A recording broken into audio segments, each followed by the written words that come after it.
Since late 2022, Brazilians have been subject to human rights violations committed by Brazilian officials on a very large scale.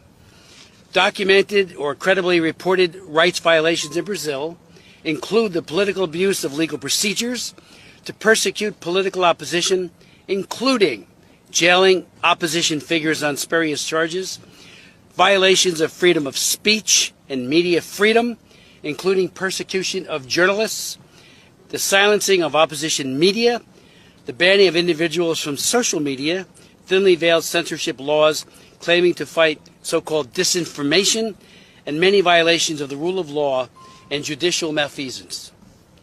As chairman of the Global Human Rights Committee, I am committed to supporting internationally recognized human rights in Brazil and to conducting oversight on the response of the U.S. government to these violations.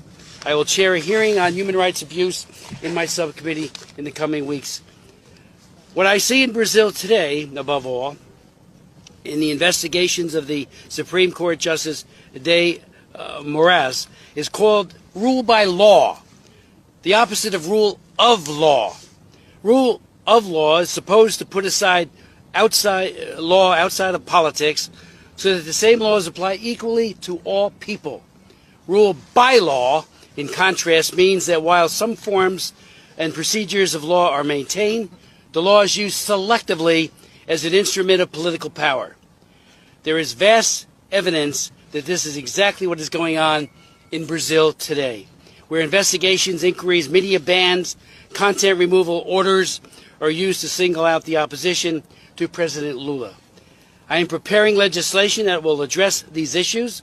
We will call it the Brazil Democracy, Freedom and Human Rights Act, and I hope to be introducing it very shortly.